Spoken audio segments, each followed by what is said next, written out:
વાલ્મીકીજીએ દશરથજીનો બચાવ કર્યો છે કે રાજ્યાભિષેક માટેની અતિશય ઉતાવળ થઈ એટલે રાજા દશરથે કૈકેયી નરેશને અને મિથિલાપતિ જનકને નથી બોલાવ્યા. તો બીજા બધા રાજાઓને બોલાવ્યા ત્યારે ઉતાવળ ન થઈ. અને કૈકેયી દેશમાં ભરત શત્રુઘ્ન પણ ત્યાં જ હતા.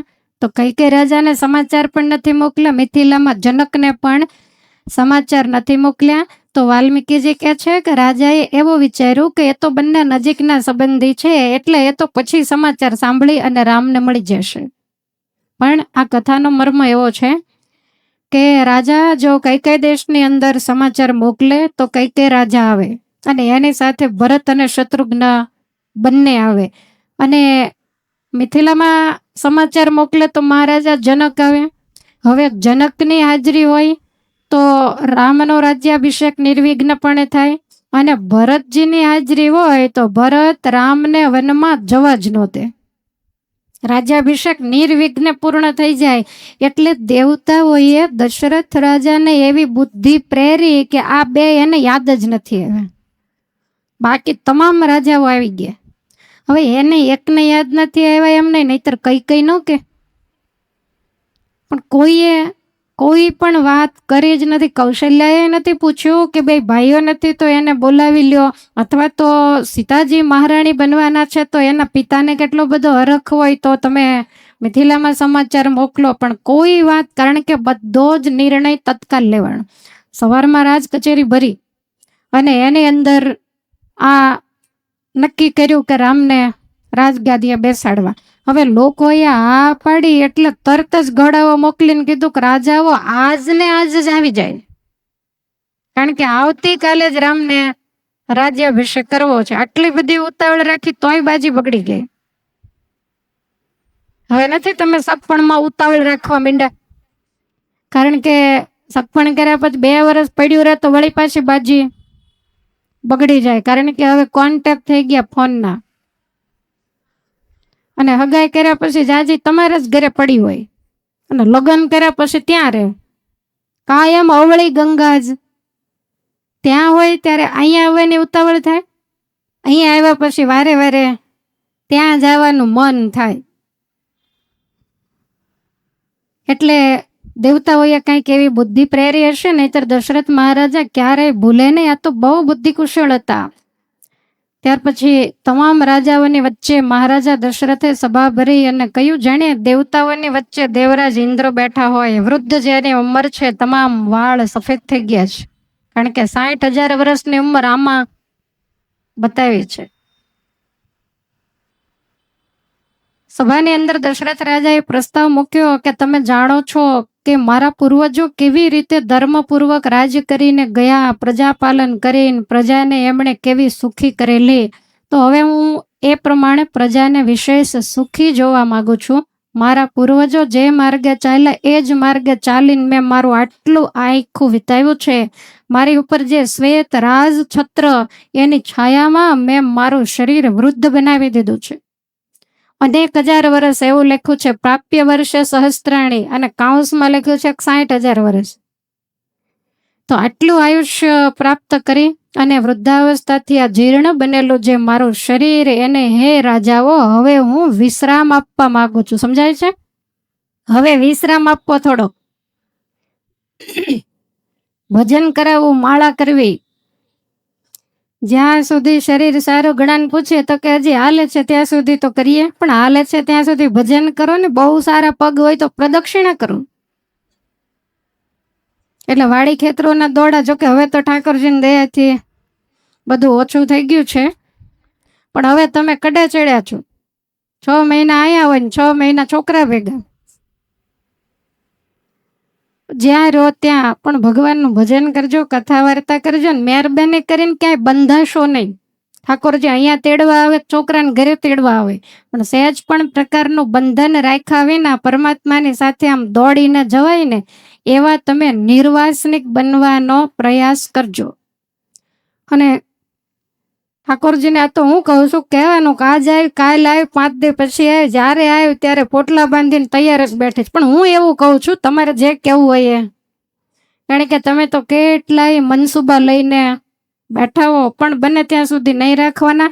તમારે એ સૂત્ર કાયમ યાદ રાખવાનું કે આપણે નહોતા તોય આ પૃથ્વી આમને આમ જ ચાલતી, આપણે છીએ તોય બધું એમને એમ જ ચાલે છે. અને આપણે કદાચ ગુજરી જશું તો કોઈ આપણી પાછળ માથું ફોડીને મરવાનો નથી. તોય બધું જેમનું એમ છે એમનું એમ જ ચાલવાનું છે. ગાડા તળે શ્વાન ગતિ કરે છે, તે માન મિથ્યા મનમાં ધરે છે. આપણે સ્થિતિ ગાડા નીચે ચાલતા શ્વાન જેવી છે. બળદને આપ નથી ચડતો. પેલો જે શ્વાન છે એ જીભ મોટી કાઢીને આમ પાણી ટપકતું હોય, લાળો ટપકતી હોય ને એટલું બધું આંફતું હોય, કારણ કે એને વેમ છે કે આ ગાડું હું ખેંચું છું. એમ આપણે એટલે આંફી જઈએ છીએ, કારણ કે આપણને વેમ છે કે આ ગાડું અમે ખેંચીએ છીએ. બાકી આપણે હોઈએ તોય ચાલે, આપણે ન હોઈએ તોય ચાલે. એટલે કોઈ પણ પ્રકારનો અહંકાર રાખી એને ક્યારેય પણ જીવવું નહીં. તો દશરથ મહારાજા કહે છે કે હવે હું આ શરીરને વિશ્રામ આપવા માંગુ છું. તમામ બ્રાહ્મણોની અનુમતિ લઈ, તમામ ઋષિમુનિઓની પણ અનુમતિ લઈ મારા પુત્ર રામને ગાદી સોંપી અને હું વિશ્રામ લઈશ.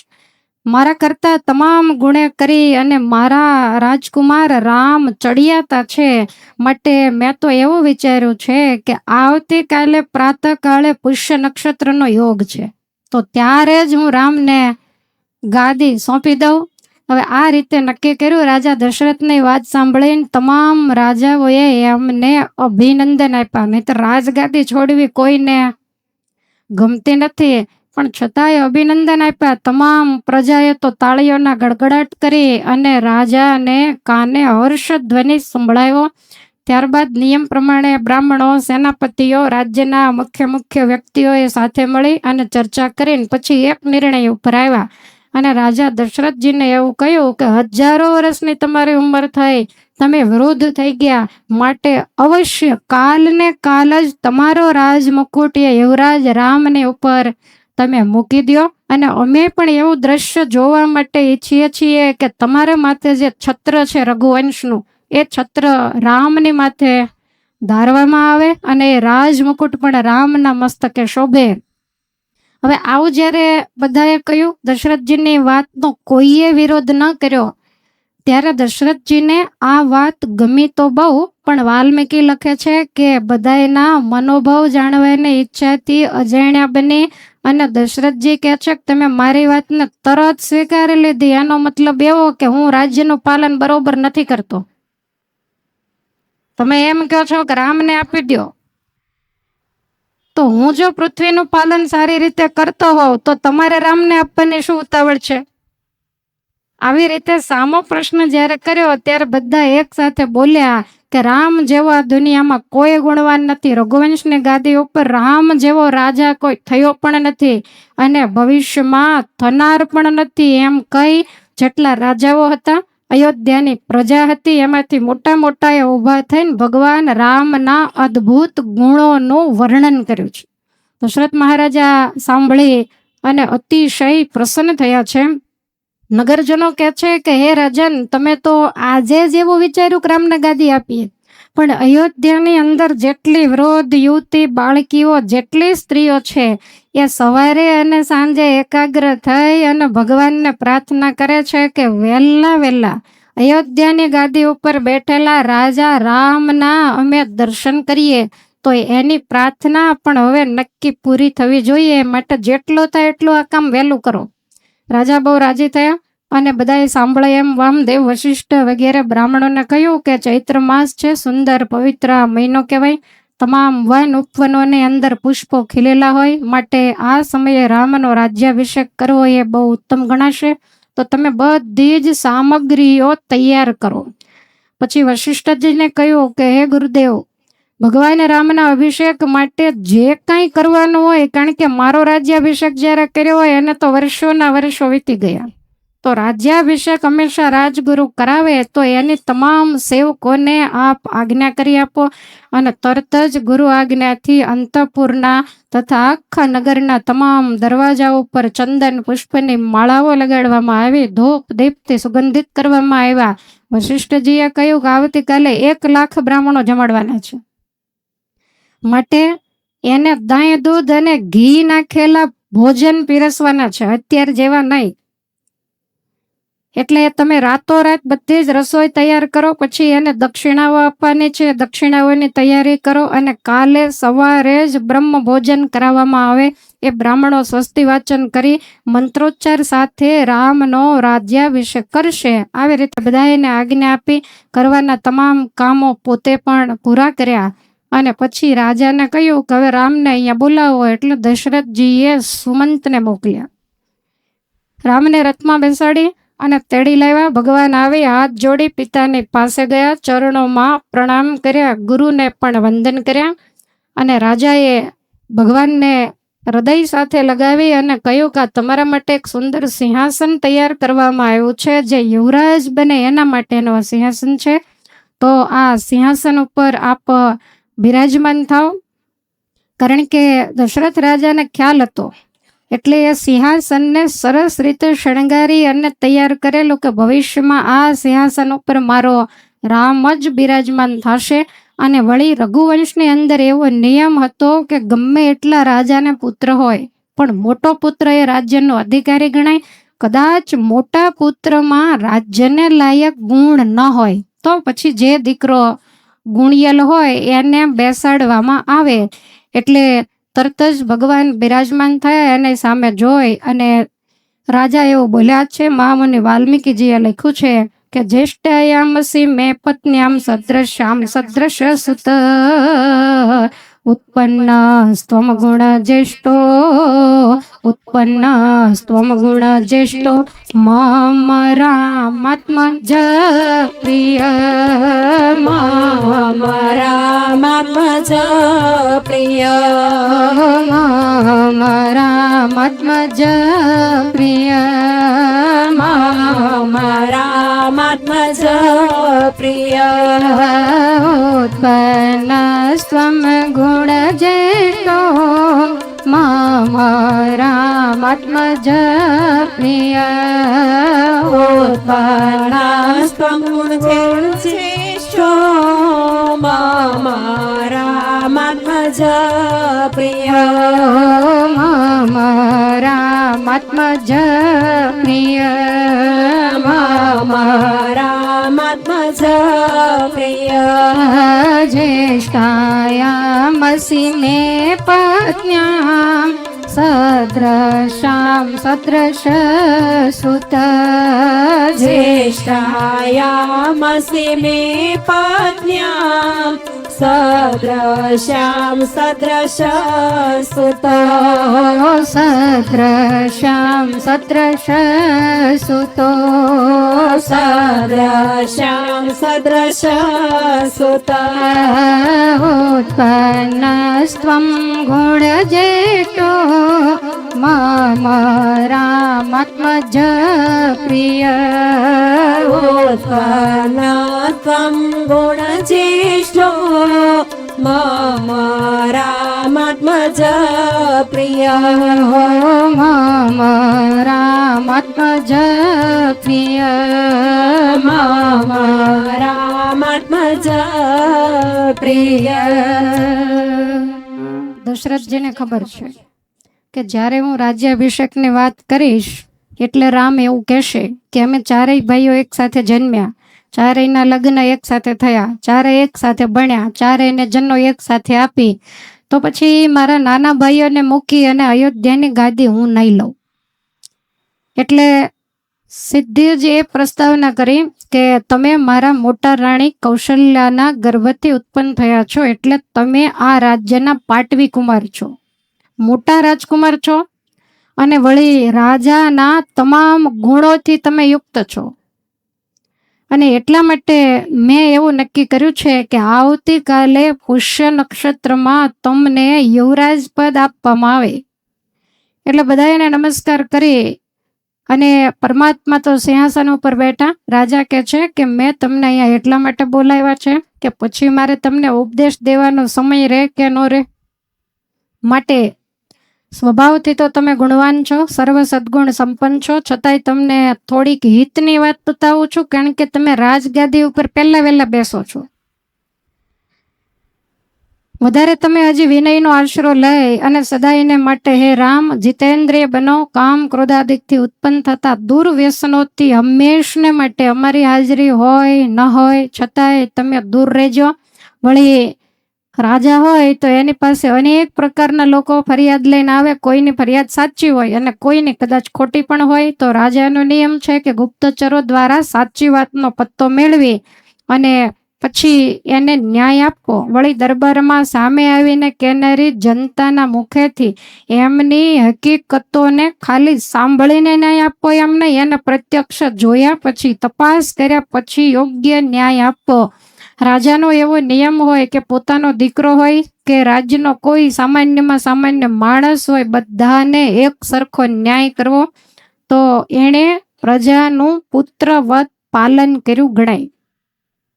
માટે મંત્રી હોય, સેનાપતિ, સમસ્ત પ્રજાજનો એને હે રામ તમે કાયમને માટે પ્રસન્ન રાખજો. આવી રીતે ઘણી ઘણી ભલામણો મહારાજા દશરથજીએ કરી છે. આ વાતો સાંભળી અને ભગવાનના જે મિત્રો હતા એણે જઈને કૌશલ્યાજીને સમાચાર આપ્યા કે માં આવતીકાલે પુષ્ય નક્ષત્રમાં રાજા રામનો રાજ્યાભિષેક કરવાના છે. અરગ ગયેલા માતાએ રત્નો, સુવર્ણ, ગાયો વગેરે ભગવાનના મિત્રોને વધામણી આપી એટલે પુરસ્કારમાં આપ્યું. આ બાજુ પરમાત્મા પિતાને પ્રણામ કરી રથારૂઢ થઈ પોતાના ભવને પધાર્યા છે. રાજસભા બરખાસ્ત થઈ. ત્યાર પછી રાજાએ મંત્રીઓ સાથે ચર્ચા કરી અને નિશ્ચય કરી લીધો કે આવતીકાલે સવારે જ રામનો રાજ્યાભિષેક થઈ જાય. ત્યારબાદ અંતપુરમાં જઈ અને રાજાએ સુમંતને કહ્યું કે રામને ફરીવાર બોલાવી લાવો. એટલે સુમંતે આવીને પરમાત્માને કહ્યું કે પિતાજી યાદ કરે છે. ભગવાન વિચાર કરે કે હજુ હમણાં પિતાજી પાસેથી આવ્યો અને વળી પાછા મને શા માટે બોલાવતા હશે. એટલે તરત જ ભગવાન પિતાજી પાસે આવ્યા, અંતપુરમાં આવી ચરણે મસ્તક ઝુકાવ્યું અને ત્યાર પછી દશરથ મહારાજા કહે છે કે રામ મને એક વાત કહેવાની યાદ આવી અને એ વાત એવી હતી કે બધાની વચ્ચે ન કહી શકાય, એટલે મેં તમને એકલા બોલાવ્યા છે. તો તમે મારી વાત સાંભળો કે મારું શરીર વૃદ્ધ થયું, ઉંમર ઘણી બધી થઈ ગઈ, અનેક મન વાંછિત ભોગોને મેં ભોગવી લીધા છે, અનેક પ્રકારની દક્ષિણાઓ સભર સેંકડો યજ્ઞો કરી અને અનેક પ્રકારનું મેં પુણ્ય પ્રાપ્ત કર્યું છે.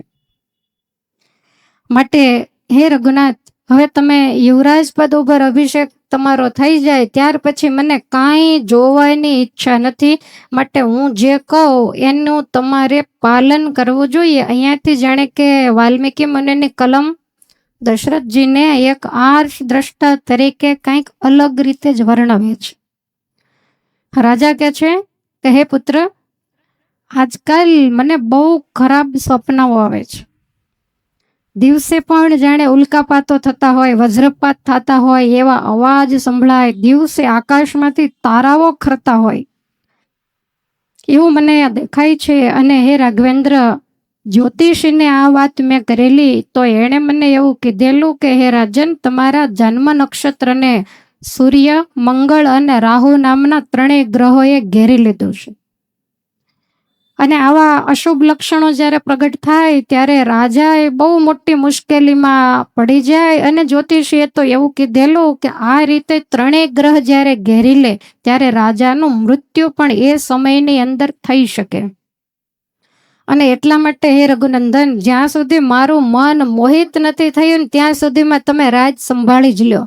કારણ કે માણસની બુદ્ધિનો કાંઈ ભરોસો નહીં, બુદ્ધિ ચંચળ છે, ઘડીક વારમાં ફરી જાય. એટલે પુષ્ય નક્ષત્રમાં જ તમારો અભિષેક તમે કરાવી લો, એમાં આનાકાની તમે જરાય પણ કરશો નહીં. પછી આપણે ભરતને બોલાવી લેશું અને મારું મન એમ કે છે કે અત્યારે થાય તો કાલ ન કરાય. પણ હે રાઘવ, કાંઈ વસ્તુ તૈયાર છે નહીં અને ઉગતા સૂર્યની સાક્ષીએ આ સારું કામ કરવામાં આવે એ વધારે યોગ્ય ગણાય. તો આવતીકાલે હું અવશ્ય તમારો અભિષેક કરી દઈશ. માટે અત્યારે તમે સીતાજીની સાથે આખી રાત્રિ સંયમપૂર્વક રહી અને ઉપવાસ કરી અને દર્ભની શૈયા ઉપર શયન કરો. તમારા મિત્રોને પણ કહી દેજો, સાવધાન રહીને ચારેય બાજુથી તમારી રક્ષા કરે. કારણ કે આવા શુભ કાર્યોમાં વિઘ્નો આવવાની બહુ સંભાવના રહે છે. અને એક અદ્ભુત વાત એવી ન કરાય, પણ છતાંય વાલ્મીકીજીએ આની અંદર ખાસ લખી છે. રાજા એવું કહે છે કે હે રાઘવેન્દ્ર, વિપ્રોષિતશ્ચ ભરતો યાવ દેવ પુરાદિત તાવ દેવાભિષેકસ્તે તાવ દેવાભિષેકસ્તે પ્રાપ્ત કાલો મતો મમ પ્રાપ્ત કાલો મતો મમ પ્રાપ્ત કાલો મતો મમ પ્રાપ્ત કાલો મતો મમ તાવ દેવાભિષેકસ્તે પ્રાપ્ત કાલો મતો મમ તાવ દેવાભિષેકસ્તે પ્રાપ્ત કાલો મતો મમ પ્રાપ્ત કાલો મતો મમ પ્રાપ્ત કાલો મતો મમ વિપ્રોષિતશ્ચ ભરતો યાવ દેવ પુરાદિત વિપ્રોષિતશ્ચ ભરતો યાવ દેવ પુરાદિત યાવ દેવ પુરાદિત યાવ દેવ પુરાદિત તાવ દેવાભિષેકસ્તે પ્રાપ્ત કાલો મતો મમ તાવ દેવાભિષેકસ્તે પ્રાપ્ત કાલો મતો મમ પ્રાપ્ત કાલો મતો મમ પ્રાપ્ત કાલો મતો મમ. દશરથજી કહે છે કે હે રાઘવ, જ્યાં સુધી ભરત અયોધ્યાની બહાર પોતાના મામાને ઘેર નિવાસ કરે છે ત્યાં સુધીમાં જ તમારો અભિષેક થઈ જવો મને યોગ્ય લાગે છે. આપણને આ બોલવું યોગ્ય નથી લાગતું, પણ વાલ્મીકી મુનિએ લખ્યું છે. રાજા કહે છે કે રાઘવેન્દ્ર, એમાં સંદેહ નથી કે તમારા ભાઈ સત્પુરુષોના આચાર વિચારની રીતે વર્તે છે. આપણો ભરત છે સ્વયં સાધુ છે, બધી જ વાત સાચી. તમે જેમ કહો એમ કરનારા છે, જીતેન્દ્રિય છે, દયાળુ છે, પણ છતાંય મનુષ્યનું ચિત્ત મોટે ભાગે સ્થિર હોતું નથી એવું મારું માનવું છે. કદાચ કોઈની ચડાવણી થાય અને ભરત કંઈક આગા પાછા થાય, પણ રાજાએ નામ ભરતનું લીધું, પણ એનું લેવાની જરૂર નહોતી, એની માતાનું લેવાની જરૂર હતી. ભરત તો ક્યારેય આગા પાછા થાય જ નહીં. તો રાજા કહે છે કે રઘુનંદન, ધર્મપરાયણ સત્પુરુષોનું ચિત્ત પણ વિભિન્ન કારણોથી રાગ દ્વેષથી જોડાઈ જતું હોય. સારા હોય, ડાયા હોય, સજ્જન હોય, હેતવળ હોય, પણ છતાંય હવે રાજ, સત્તા, સંપત્તિ, દ્રવ્ય એ બધું એવું છે કે બલબલામાં તિરાડા પડાવે. અને તમારા સંસારમાં જેટલા સંબંધો બગડે એ બે જ કારણથી બગડે, સ્ત્રી અને ધન. જર જમીન ને જોરું, ત્રણે કજિયાના ચોરું. બસ આ જ કારણથી ભાઈઓ ભાઈઓમાં તિરાડા પડે. કાં તમે શાંતિ લેવાનો દો અને કાં જમીન ને રૂપિયા માટે આ પ્રોબ્લેમ થાય. એટલે ભરત બહુ ડાયા છે અને કોઈ ના નથી, પણ છતાંય ઘણીવાર સત્પુરુષોનું મન પણ એવું રાગ દ્વેષ સાથે જોડાઈ જતું હોય છે. જોકે રાજાને ભરત પ્રત્યે કોઈ પ્રકારનો કુભાવ નથી, પણ મૃત્યુ નજીક આવતા એને જે ચિહ્નો દેખાય છે એના પરથી રાજા અંદાજ બાંધી રહ્યા છે. બાકી ભરતને તો તે દિવસે ગણો તોય ભલે અને આજ સુધી ગણીએ તોય ભલે, ભગવાન રામ સિવાય એને કોઈ ઓળખી જ શક્યું નથી. બસ ભરત એટલે ભરત, નામ લઈએ અને આપણું મોઢું ભરાઈ જાય એવું અદ્ભુત પાત્ર રામાયણનો ભરત. અને રામાયણમાંથી ભરત નીકળે એટલે કાંઈ પછી બચે નહીં. તો વાલ્મીકીજી મુનિ લખે છે કે રાજ્યાભિષેકના વ્રત પાલનની આજ્ઞા સીતાજીને જણાવવા બાબતે ભગવાનને ભલામણ કરી અને ત્યાર પછી પરમાત્મા પાછા પોતાના મહેલે પધાર્યા છે. રાજાએ વશિષ્ઠ ગુરુને બોલાવી અને વિઘ્ન નિવારણ રૂપ કલ્યાણની સિદ્ધિ માટે સીતાજીને જે કાંઈ દીક્ષા આપવાની હોય, કહેતા જે કાંઈ એને નિયમો આપવાના હોય તો એ બાબતે કહ્યું કે તમે રામના ભવને જઈ અને રામ અને સીતા તો એને રાજ્યાભિષેક અગાઉ જે રીતે વ્રત ઉપવાસથી દીક્ષિત કરવાના હોય એ તમે કરો. મુનિ ભગવાનના મહેલે પધાર્યા છે. સીતા અને પરમેશ્વરે ગુરુનું સ્વાગત કર્યું. ગુરુએ જે કાંઈ દીક્ષિત કરવાના હતા, જે કાંઈ ભલામણો કરવાની હતી એ બધી કરી અને ગુરુએ વિદાય લીધી છે. રામના રાજભવનમાંથી બહાર નીકળ્યા વશિષ્ઠજીએ જોયું તો આખી અયોધ્યા થનગની રહી છે.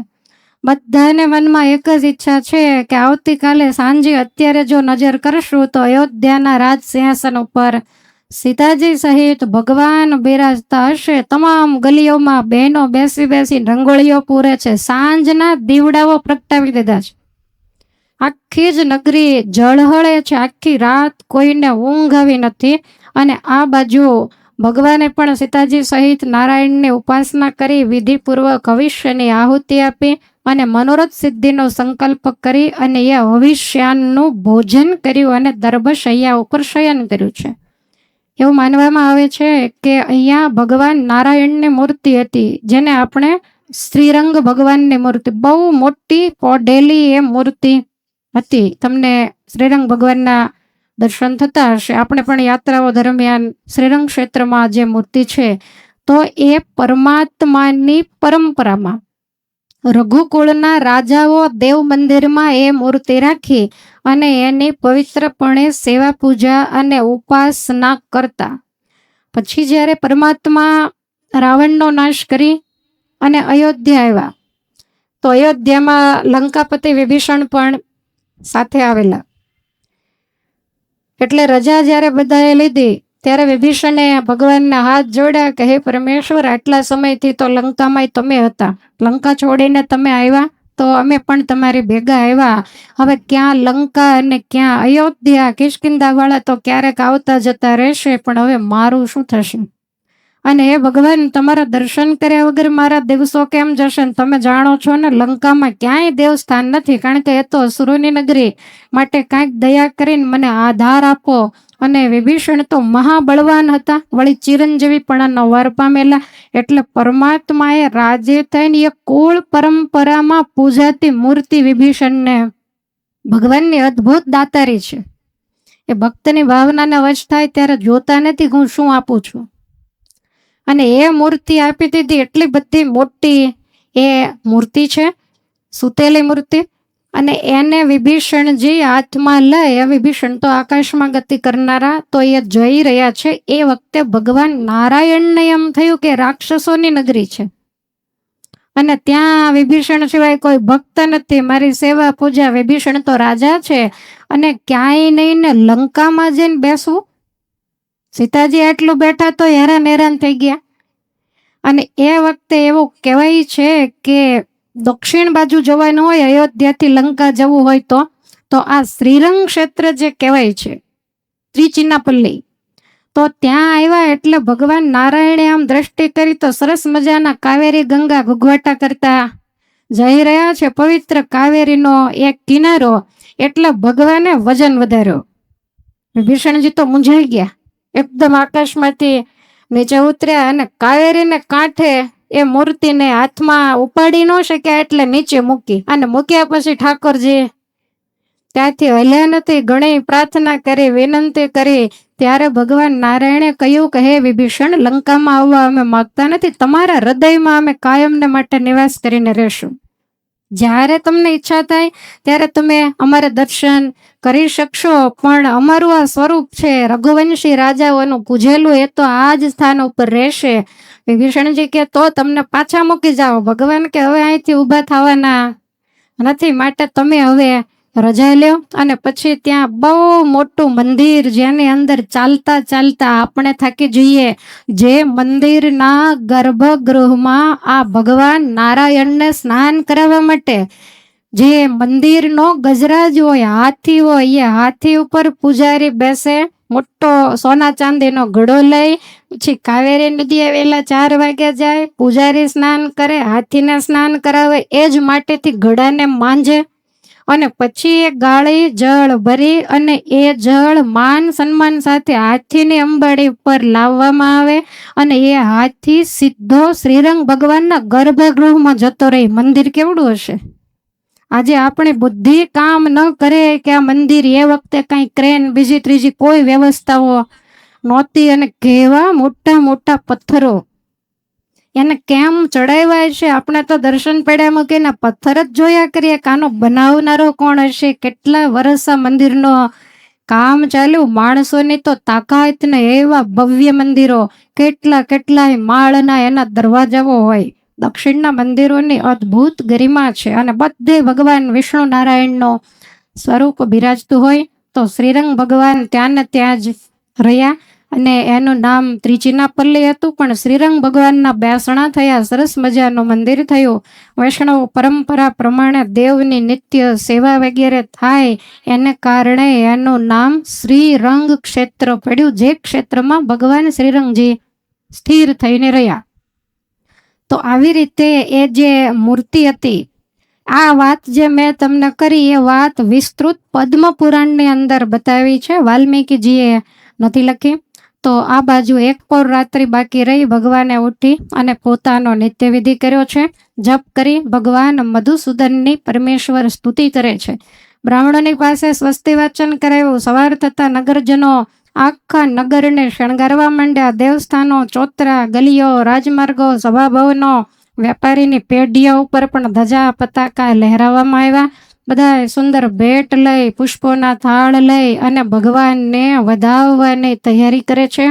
આખા નગરની અંદર ખૂણે ખૂણે રામ રાજ્યાભિષેકની જે વાતો થાય છે, રામના ઠેર ઠેર ગુણો ગવાઈ રહ્યા. અને વાલ્મીકીજી એમ કે છે કે આ રાત્રે કોઈ પણ નગરજનોને મોઢે રામ સિવાય કોઈનું નામ જ નથી. બધાય પરમાત્માના ગુણ ગાય છે. હવે મુનિવર વાલ્મીકીજીની કલમ વળાંક લે છે. તૈયારી બધી બતાવી દીધી. હવે એની અંદર વિઘ્ન કેવી રીતે આવે છે એ વાલ્મીકીજી લખે છે કે જ્ઞાતિ દાસીય તો જાતા કઈ કઈ યાતુ સહોષિતા પ્રાસાદમ ચંદ્ર સંકાશ પ્રાસાદમ ચંદ્ર સંકાશ મારુરોહ યદ્રચ્છયા મારુરોહ યદ્રચ્છયા મારુરોહ યદ્રચ્છયા મારુરોહ યદ્રચ્છયા પ્રાસાદમ ચંદ્ર સંકાશ મારુરોહ યદ્રચ્છયા પ્રાસાદમ ચંદ્ર સંકાશ મારુરોહ યદ્રચ્છયા મારુરોહ યદ્રચ્છયા મારુરોહ યદ્રચ્છયા જ્ઞાતિ દાસીય તો જાતા કઈ કૈયા તુ સહોષિતા જ્ઞાતિ દાસીય તો જાના કૈકેયા તુ સહોષિતા કૈકેયા તુ સહોષિતા કૈકેયા તુ સહોષિતા પ્રાસાદમ ચંદ્ર સંકાશ મારુરોહ યદ્રચ્છયા પ્રાસાદમ ચંદ્ર સંકાશ મારુરોહ યદ્રચ્છયા મારુરોહ યદ્રચ્છયા મારુરોહ યદ્રચ્છયા. હવે આ કથાની અંદર મંથરાનો પ્રવેશ થાય છે.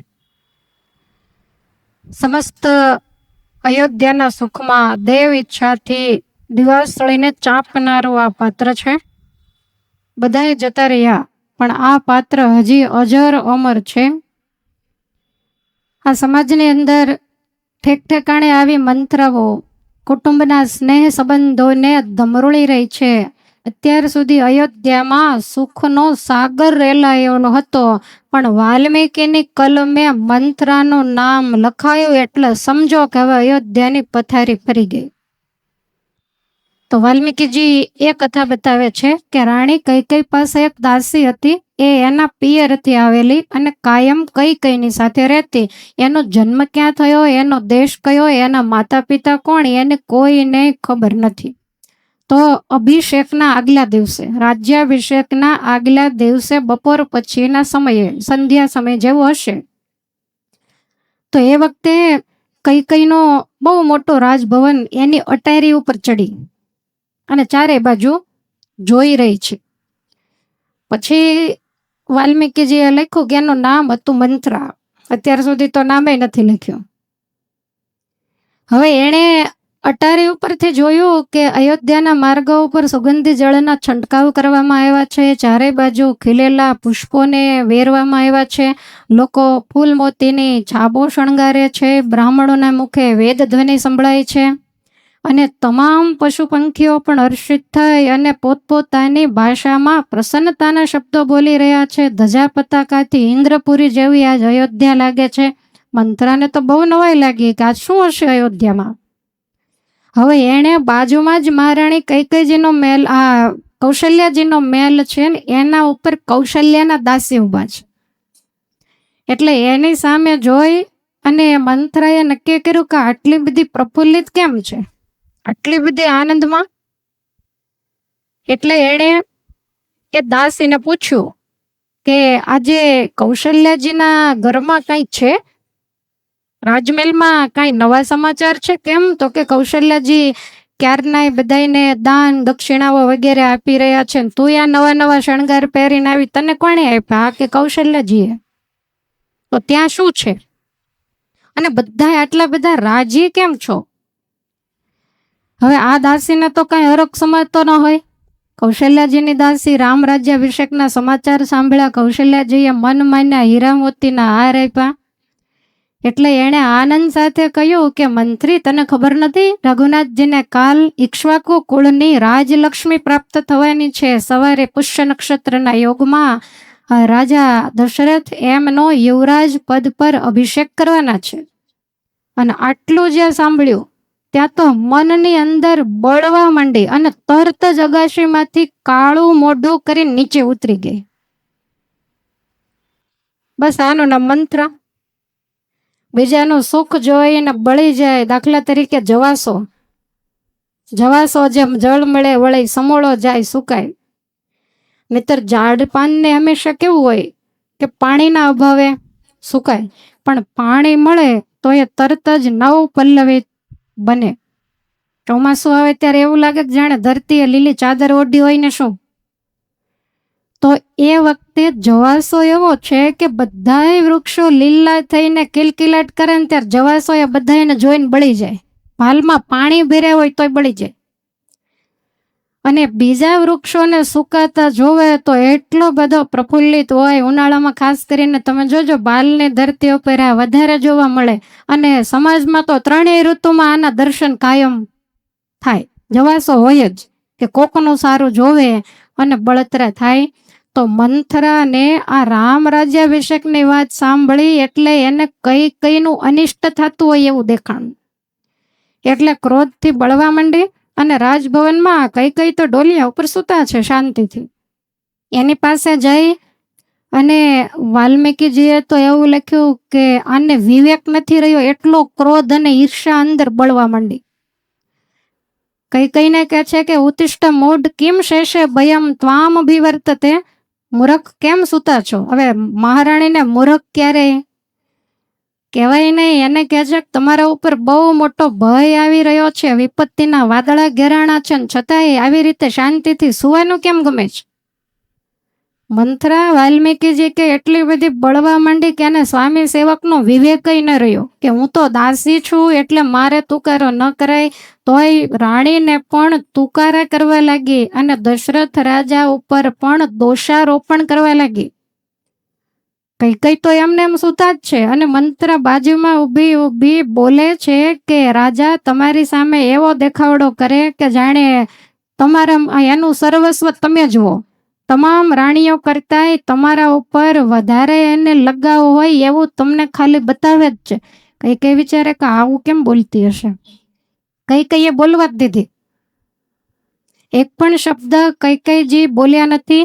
ત્યારે આ મંથરા કે છે કે તમારું ને તમારું સૌભાગ્ય તમારું જ બગાડવા બેઠું છે, અને તમે હૃદયના બહુ ભોળા છો. તમે કઈ સમાચાર સાંભળ્યા છે?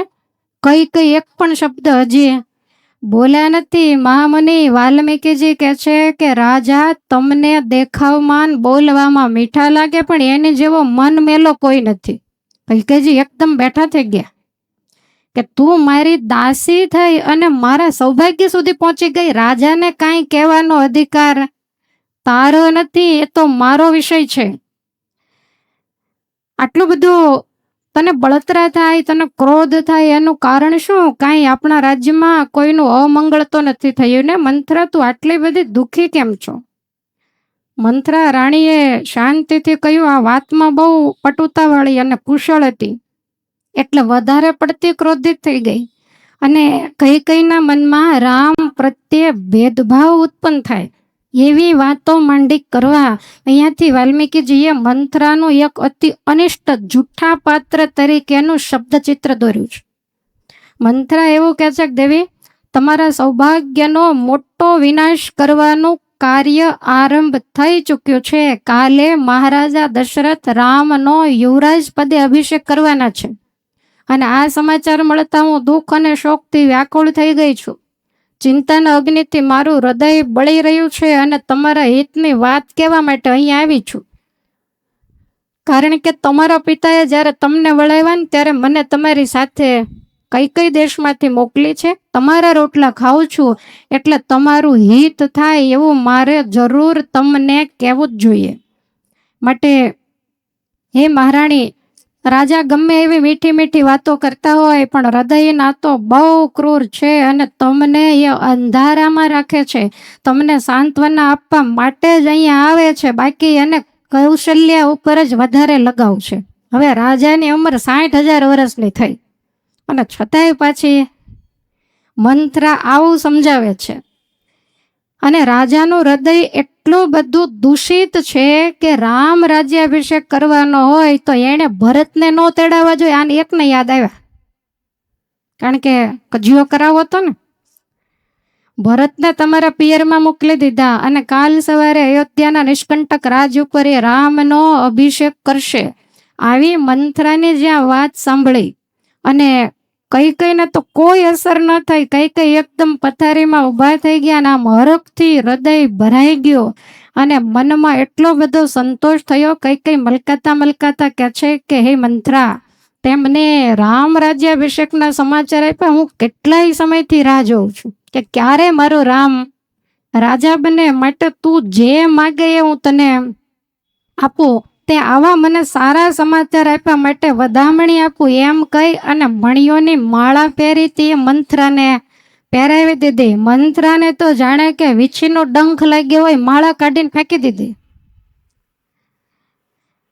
ત્યારે કઈ કહે છે કે મંથરા, હું સમજુ છું કે તે મને એટલા બધા સારા સમાચાર આપ્યા કે આ માળા તો તને વધામણીમાં ઓછી જ પડે ને, માટે તું જે માગે એ હું તને આપું.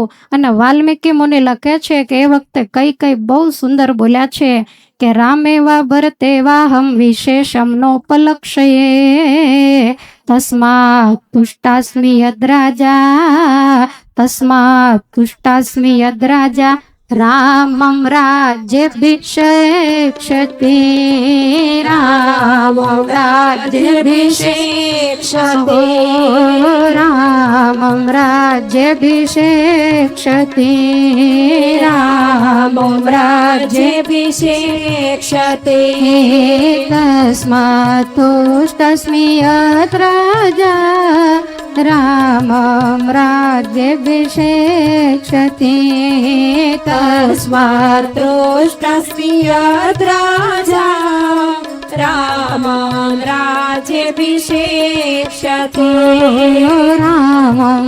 राज्यभिषेक्षते रामं राज्यभिषेक्षते रामे वा भरते वां विशेषं नोपलक्षये रामे वा भरते वा विशेषं नोपलक्षये विशेषं नोपलक्षये विशेषं नोपलक्षये तस्मात् तुष्टस्मि यद्राजा रामं राज्यभिषेक्षते तस्मात् पुष्टास्मि यद्राजा रामं राज्यभिषेक्षते रामं राज्यभिषेक्षते रामं राज्यभिषेक्षते કૈકેયી કહે છે કે મંથરા, હું રામ અને ભરતમાં કોઈ ભેદ જોતી નથી. રામ અને ભરત એ તો મારી ડાબી અને જમણી આંખ છે. અને એ મંથરા, રામ જેવું દુનિયામાં ગુણિયલ કોણ હોઈ શકે? માટે દશરથજી જ્યારે રામનો રાજ્યાભિષેક કરી રહ્યા છે એ વાત સાંભળી અને મને બહુ આનંદ થયો છે.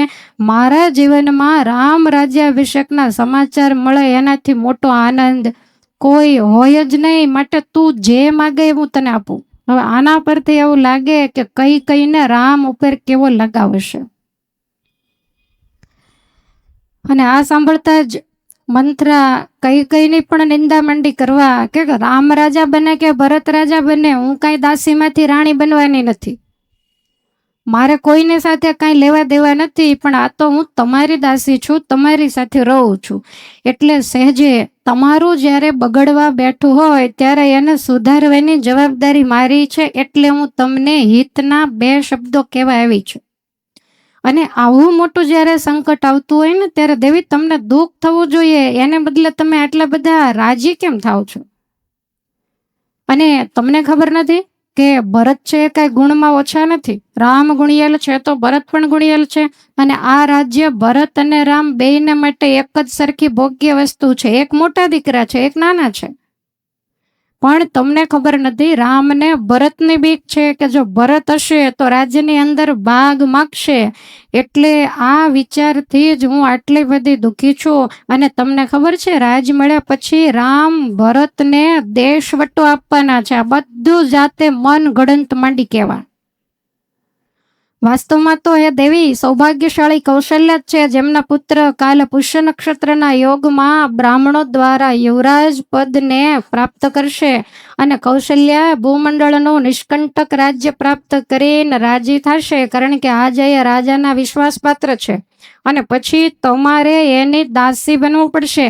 અત્યારે દશરથજી રાજા છે એટલે તમે રાણી કહેવાઓ છો. પણ કાલ સવારે જ્યારે રામ રાજા થશે ત્યારે રાજમાતા તમે નહીં કહેવાઓ. જેનો દીકરો રાજા હોય એની માતા એ જ રાજમાતા કહેવાય. તો તમારે કૌશલ્યા જેની સામે દાસીની જેમ હાથ જોડીને ઊભા રહેવું પડશે. અને ભરતને રામની ચાકરી કરવી પડશે. અને આ પ્રસંગથી સીતા અતિ પ્રસન્ન થશે અને તમારી પુત્રવધુ કાયમને માટે રડતી રહેશે. આની પાસે કેટલા કેવા શબ્દો છે, બોલતા થાકતી જ નથી. આપણી પાસે ભગવાનના ચરિત્રો અગાધ હોય તોય ખૂટી જાય ને પૂર્ણાવતી થાય. પણ આના પોથીના પાના ખૂટતા જ નથી. ઘણાને જીભ અને ગળું ભગવાને એવા ઘડ્યા હોય કે ગપ્પા મારવામાં, બીજાની નિંદા અને કૂથલી કરવામાં કલાકોના કલાકો કંટાળો ન આવે. અને જો ભજન કરવા બેસાડો તો ઝોલા ચડે. પણ ધન્યવાદ આપીએ આપણે કઈને કે આટલું સાંભળવા છતાં હજી કઈને બિલકુલ અવગુણ આવ્યો નથી. મંથરાને અત્યંત આમ ગાંડા ગેલી જેવી વાત કરતા જોઈ અને કઈ રામના ગુણોની પ્રશંસા કરે છે કે હે મંથરા, રામ છે ધર્મના જ્ઞાતા છે, ગુણવાન છે, જીતેન્દ્રિય છે, કૃતજ્ઞ છે, સત્યવાદી અને અતિ પવિત્ર વળી અમારા નિયમ પ્રમાણે રાજાના મોટા પુત્ર છે. તો ગાદી હંમેશા મોટા પુત્રને જ મળે, માટે રામ યુવરાજ થાય તો હું તો બહુ રાજી છું. અને એ રામ પોતાના ભાઈઓ અને જે કોઈ પોતાના સેવકો હશે, એના ત્રણેય માતાઓ હશે, એમાં કોઈ પણ પ્રકારનો ભેદ રાખ્યા વગર એ જરૂરથી રાજ્યને કરશે. મારા માટે તો મંથરા જેવા ભરત આદરપાત્ર છે ને, એના કરતાંય વધીને રામ આદરપાત્ર છે. કારણ કે રામ કૌશલ્યાની સેવા નથી કરતા, એટલી તો મારી સેવા કરે છે. ભગવાન કૌશલ્યના ભુવને ઓછા હોય, કઈ ભુવને વધારે હોય. અને એ રામને રાજ્ય મળ્યું ને, તો મંત્ર હું એમ જ માનું છું કે મારા ભરતને મળ્યું છે. કારણ કે રામ પણ ભરતને સાથે એટલો જ હેત રાખે છે, માટે તું આટલી બધી બળે છે કેમ? ત્યારે મંથરા કહે છે કે તમે મૂર્ખતા વશ હજી કાંઈ સમજતા નથી. તમને ખ્યાલ છે રામ રાજા થશે અને પછી એના ઘેર જે રાજકુમારો થશે એને આ વારસામાં ગાદી મળશે. તમારા દીકરાને કાંઈ મળવાનો, એને કોઈ દુનિયામાં યાદ નહીં કરે ને તમારો વંશ રાજ પરંપરાથી અળગો થઈ જશે. માટે મારી વાતને તમે માનો. આમાં વાંક તમારો જ છે, કારણ કે નાની ઉંમરમાં તમારે શા માટે ભરતને મોસાળ મોકલી દેવા જોઈએ? અને રાણી, આમાં તો એવું હોય કે મા બાપની સાથે જે રહેતા હોય એનામાં મા બાપને હેત વધારે હોય અને વાતય મુદ્દાની જ કરે છે. દૂર રહેતા હોય તો કાંઈ સેવા બેવા થતી ન હોય એટલે લગાવ થોડોક ઓછો હોય. માટે રામ છે એ રાજાની રાજ પરિવારની સાથે રહે એટલે બધા એને બહુ વાલા છે. ને જો તમે ભરતને અહીં રાખ્યા હોત ને તો રાજાને એના ઉપર સ્નેહ વધે તો બેને અડધું અડધું રાજ્ય આપે. અને ભરતના અનુરોધથી શત્રુઘ્ન એની સાથે ગયા. જો એ અહીંયા હોત તો એ પાછા ભરતના અનુગામી, એટલે ભરતનું કામ બગડવા ન દેત.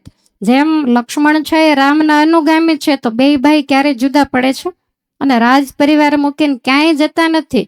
તો શત્રુઘ્ન છે એ ભરતનું અનુસરણ કરનારા છે. આમ કહીને મંત્ર એક અદ્ભુત દાખલો આપે છે કે હે રાણી, મેં સાંભળ્યું છે કે કઠિયારાએ દૂરથી એક ઘટાદાર ઝાડવાને જોયું અને એણે નક્કી કર્યું કે આનું લાકડું બહુ મજબૂત હોય, માટે આ મારા કુહાડાથી ઝાડને હું કાપી નાખું.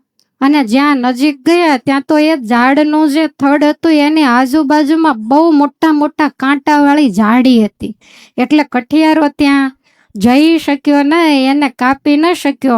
તો કાંટાળી ઝાડીઓએ નજીક રહેવાને કારણે એ વૃક્ષને મોટા ભયમાંથી ઉગારી લીધો.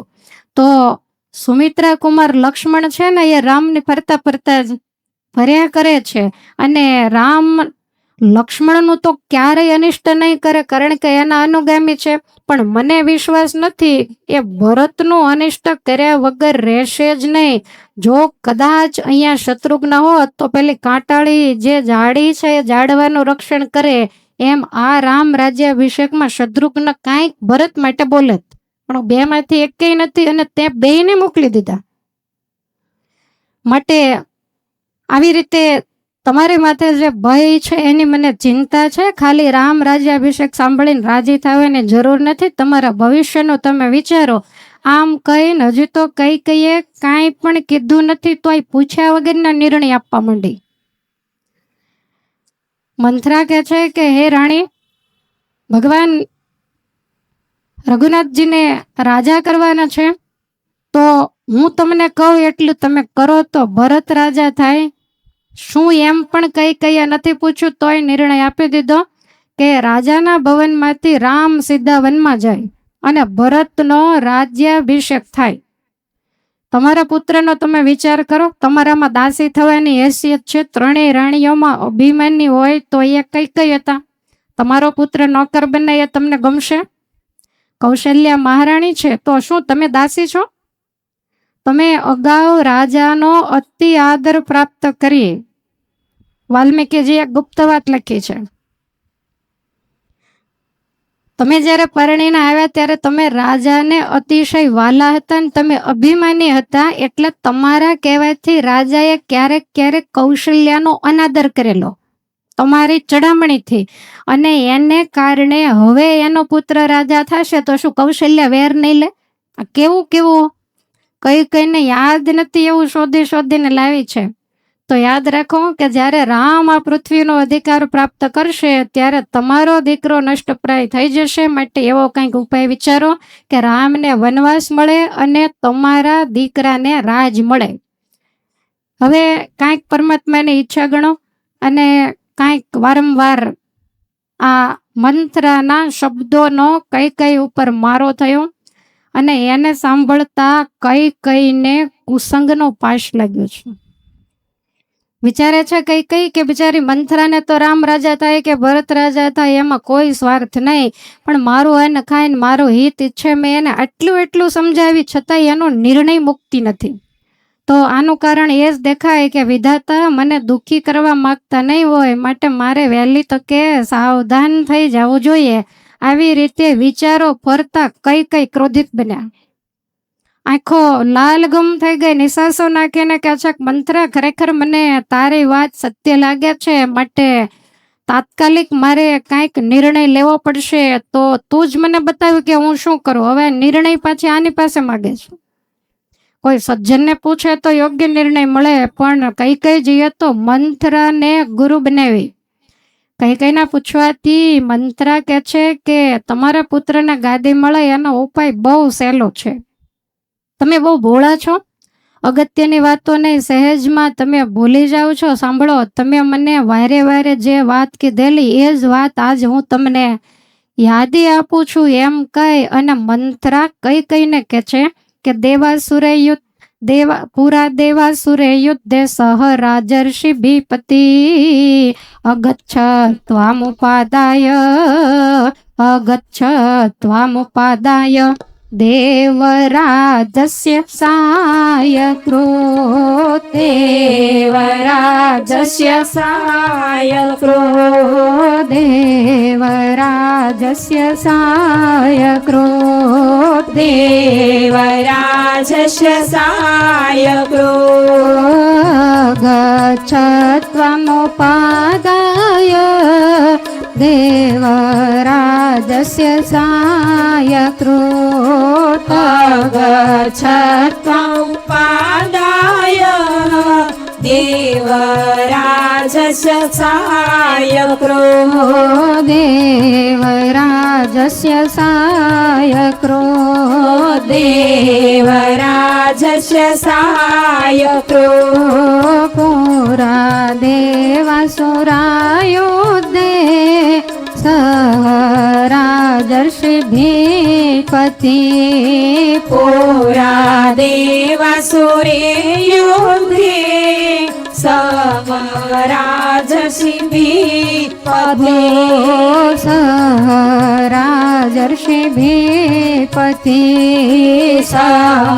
રાજર્ષિ ભીપતિ અગચ્છત્વમુપાદાય દેવરાજસ્ય સાયક્રો અગચ્છત્વમુપાદાય દેવરાજસ્ય સાયક્રો દેવરાજસ્ય સાયક્રો દેવરાજસ્ય સાયક્રો. મંથરા કહે છે કે દેવી, પૂર્વકાળની વાત છે.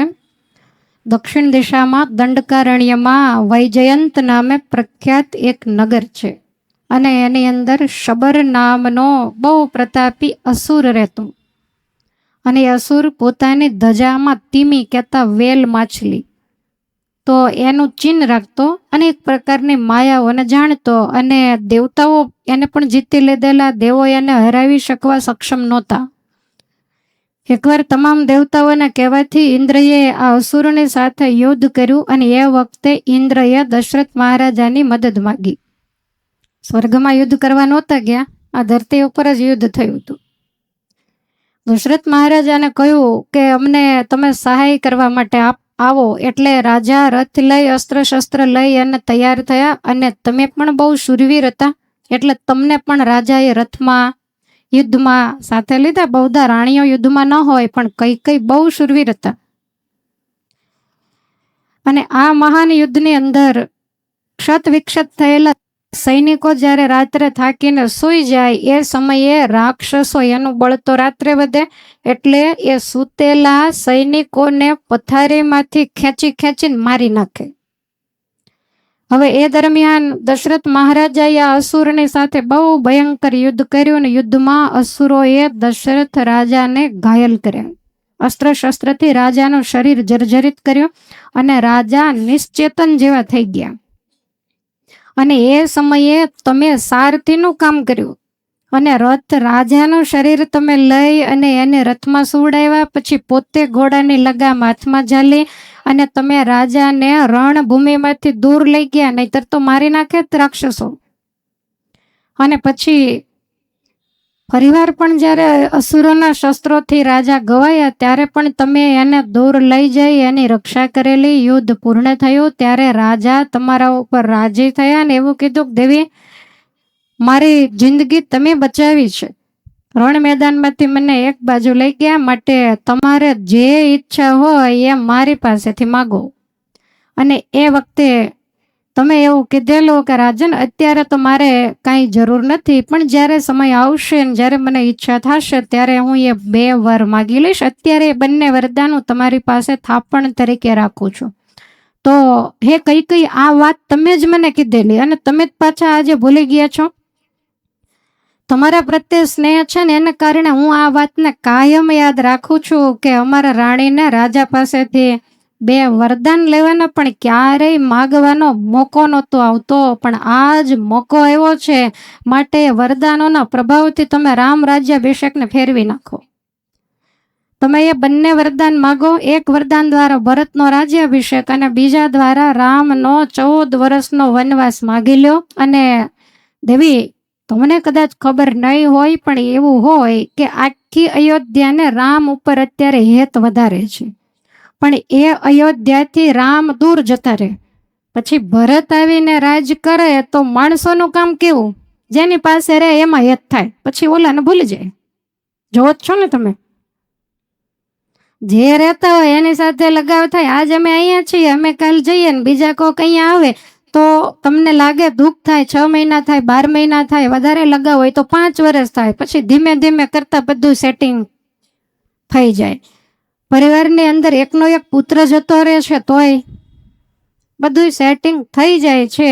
માટે ભરત જ્યારે રાજ કરશે અને 14 વર્ષ સુધી અયોધ્યામાં રહેશે, એટલે અયોધ્યાની પ્રજાને ભરત ઉપર સ્નેહ થશે અને પછી ભરત રાજ્યમાં કાયમને માટે સ્થિર થઈ જશે.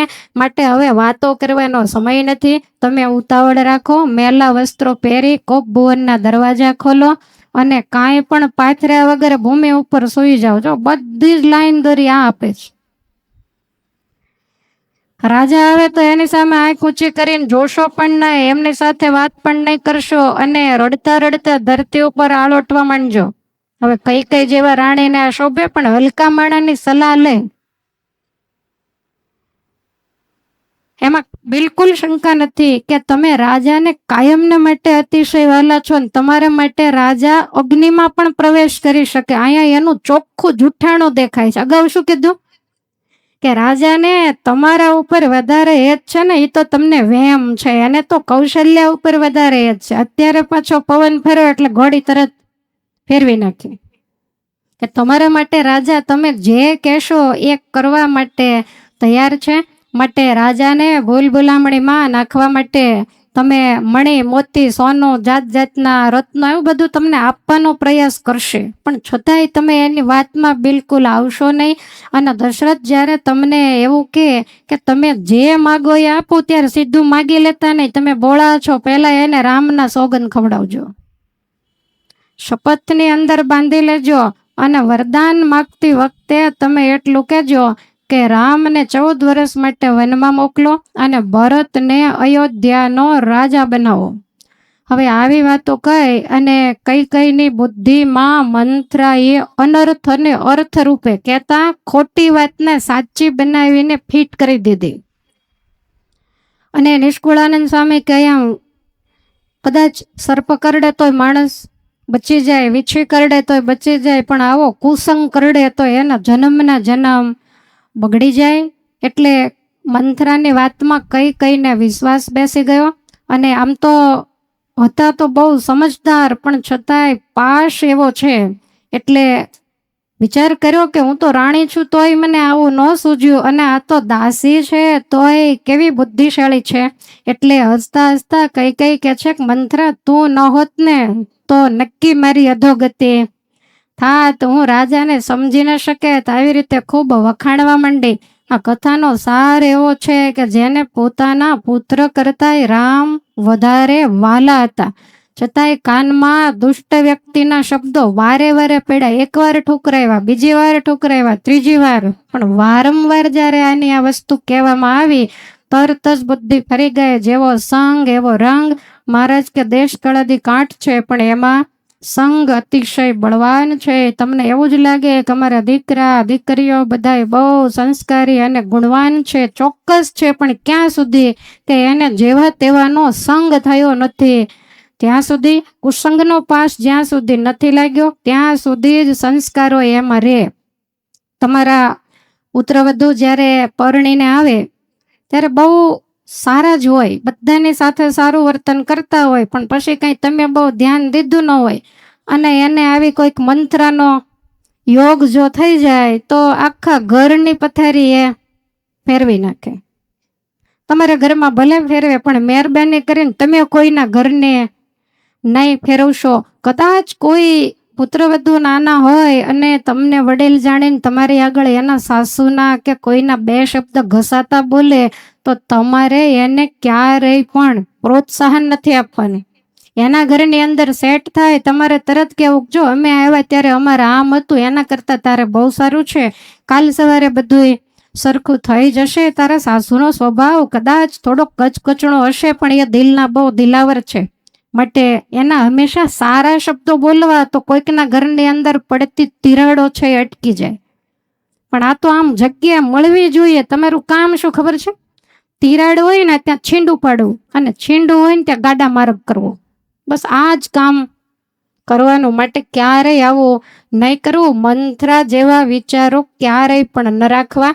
આ બાજુ કઈ મન મૂકી અને મંથરાની પ્રશંસા કરવા લાગ્યા કે હે મંથરા, જ્યારે ભરત રાજા થશે અને રામ વન જશે પછી મારો મનોરથ સફળ થશે અને એ વખતે હું તને નખશીક સોનાથી શણગારીશ અને તું હમણાં જેમ મારી સેવા કરે છે ને એમ ભરત રાજા થાય પછી અનેક દાસીઓ તારી ચરણ ચંપી કરશે.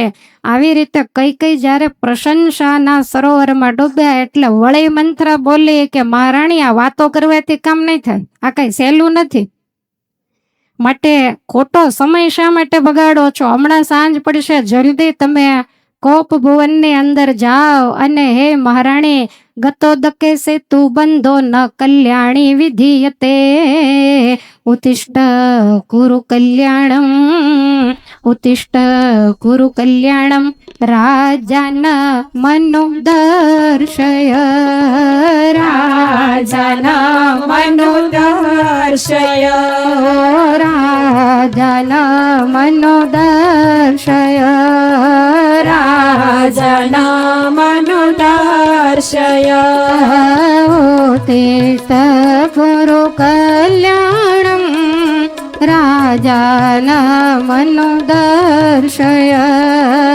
ઉત્તિષ્ઠ કુરુ કલ્યાણમ રાજાન મનો દર્શય રાજાન મનો દર્શય રાજાન મનો દર્શય ગતોદકે સે તું બંધો ન કલ્યાણી વિધીયતે ગતોદકે સે તું બંધો ન કલ્યાણી વિધીયતે કલ્યાણી વિધીયતે ન કલ્યાણી વિધીયતે ઉત્તિષ્ઠ કુરુ કલ્યાણમ રાજાન મનો દર્શય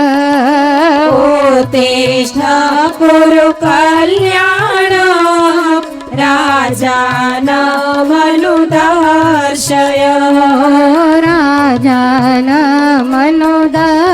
દર્શય રાજાના મનોદર્શય. મંત્ર બહુ સરસ દાખલો આપે છે કે હે રાણી, નદીનું પાણી જતું રહ્યા પછી બંધ બાંધવાનો કોઈ મતલબ નથી. હજુ તો ભરત રાજા થયો નથી, તમે કઈ વર માગ્યા નથી, ત્યાં મને સોને શણગારવાની વાતો કરો છો. માટે પહેલા મેં જે બતાવ્યું એ કામ તમે જલ્દી કરો. જો રામનો રાજ્યાભિષેક થઈ ગયો તો તમારા વરદાનોનો કોઈ જ મતલબ નથી, માટે જલ્દી કોપ ભુવનમાં જાઓ. હવે આવી વાત સાંભળી અને રઘુવંશની અંદર પહેલા વહેલા કોપ ભુવનના દરવાજા ખોલ્યા. રાણીઓને કાંઈ પણ તકલીફ થાય, કાંઈ રીસાય ત્યારે જ કોપ ભુવનના દરવાજા ખુલે, પણ રઘુવંશમાં આવું ક્યારેય પણ બન્યું નથી. તો કોપ ભુવનના દ્વાર ખોલી અને લાખોના મૂલ્યના મોતીના હાર, બીજા પણ બહુ મૂલ્ય આભૂષણો શરીર ઉપરથી ઉતારી અને ચારેય બાજુ કઈ ફેંકી દીધા અને ધરતી ઉપર સૂઈ ગઈ. મંત્રા સાથે ગઈ છે બધું જોવા. મંત્રાને કહે છે કે મંત્રા, મારે આ સોના સાથે, રત્નો સાથે, જાત જાતના ભોજન હોય તો એની સાથે મારે કોઈ મતલબ નથી. હું તો એવું માનું છું કે જો રામનો રાજ્યાભિષેક થયો તો હું જીભ કચડીને મરીશ. રામનો રાજ્યાભિષેક નહીં થવા દઉં. કાં તો રામ વનમાં ગયા પછી ભરતને રાજ મળશે, અને અથવા તો રામ રાજ્યાભિષેક થઈ જશે તો તારે જઈ અને રાજાને સીધા મારા મૃત્યુના સમાચાર દેવા પડશે. આમ કહી અને ધરતી ઉપર આળોટવા માંડી છે. આ બાજુ મહારાજા દશરથ અતિ આનંદમાં મંત્રીઓ વગેરેની સાથે રામ રાજ્યાભિષેકની તૈયારી માટે બધાને આજ્ઞા આપી અને રાણીવાસમાં આવવા માટે નીકળે છે. કેમ કરશું? કથાનો સમય આપણો પૂર્ણ થયો છે. તો આજનો દિવસ મહારાજા દશરથને આપણે દુઃખી નથી કરવા, કારણ કે દુઃખી કરું તો એને આખી રાત પાછી રડતા કાઢવી પડે. એટલે કઈ કોપ ભુવનમાં છે. મંત્રા એની આજુબાજુમાં સલાહ સૂચન આપતી ફરે છે અને મહારાજા દશરથ હવે કઈ ભવન તરફ આવે છે. પણ એ કથાને આવતીકાલે અત્યારે ભગવાનના મંગલ નામ સાથે કથાને વિરામ. બોલો સ્વામિનારાયણ ભગવાન જય. હરે કૃષ્ણ મહારાજ જય. જય રામચંદ્ર